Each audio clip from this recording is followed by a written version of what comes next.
Hi, I'm Chris with Afflictor Broadheads, and today we are going to dissect a turkey and show you how they make vocalizations. So when we talk about turkey vocalizations, we know that they don't have a massive wide range. In fact, if you think of birds in general, each bird is very distinctive to its vocalization. It is really easy to hear a Carolina wren, for example, or a robin and know immediately what you're listening to, even though you haven't heard that. And of course, turkeys fall into that same bracket, right? So if we hear a gobble, we know that it definitely wasn't a sparrow. And of course, the yelps of the hen are very distinct. And even though there's a range of vocalizations there across the board, turkeys are very similar.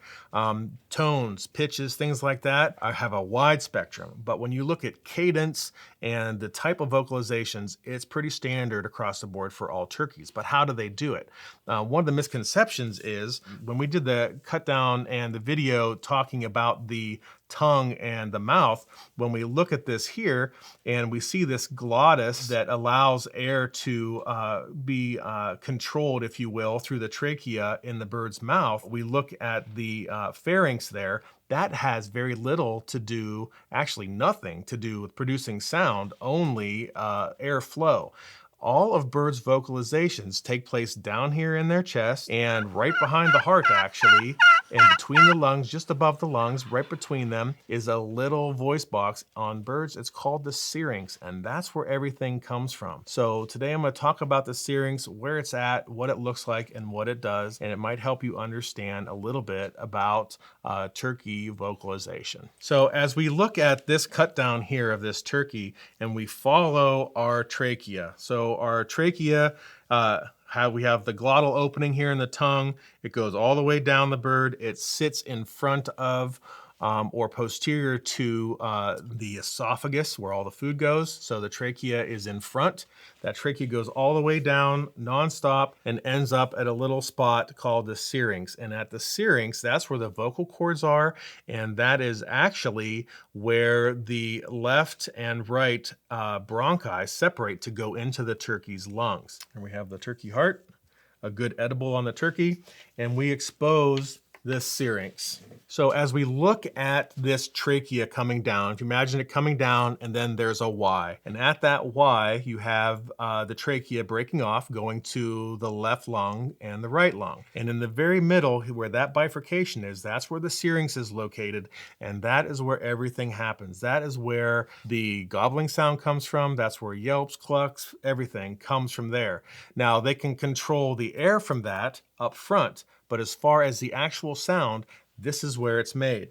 And so if we want to look at it, we'll go ahead and remove it here. So as we look at this trachea, these two are the muscles here. Sternoclaviculus muscles, I think is what they're called. Please don't quote me on that, but it'll be a fun thing for you to look up. This is what anchors this trachea inside here. Trachea comes down from the mouth right here, and this is the bifurcation. So this comes on both sides. These tubes will go down to the lungs, and right here is the syrinx. This right here is what produces all the sound. Now, what's amazing about the gobbler syrinx is they can utilize all of the air from their lungs through the syrinx to make a vocalization. That's why gobbling is so loud.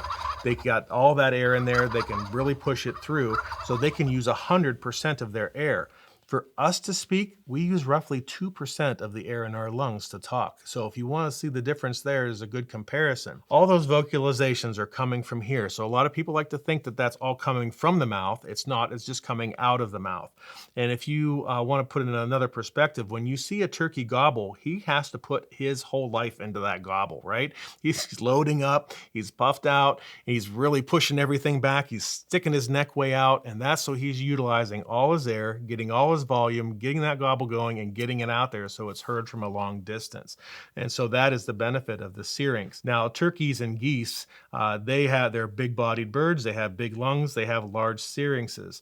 When you talk about birds that make noise, like a song sparrow or something like that, their syrinxes are teeny tiny. Some of them are smaller than a drop of water. So the bigger the bird, often, the larger the vocalization. That doesn't mean that they sound pretty. I mean, let's face it, swans don't exactly have a song, but when they do say something, it's pretty loud. Same for the turkeys. So it's a good consideration here to be able to understand that that is all coming from down deep in the chest.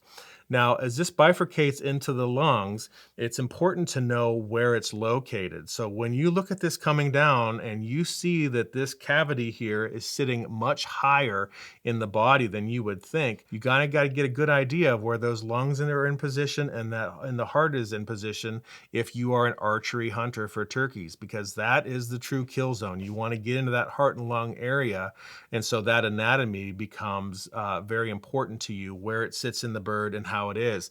And if you look, as we're folded over here, you see there is a lot of turkey right here, and all of this turkey is breast meat. If you pass an arrow through here or through here, you are probably not going to get your turkey. You're going to get blood. You're going to be really excited. The turkey's going to do a dance. He may even act dead, but he probably is going to fly to the next county. However, if you get your shot higher in here where the lungs, where this whole system sits, where the heart sits, you'll be able to get your turkey down relatively quick.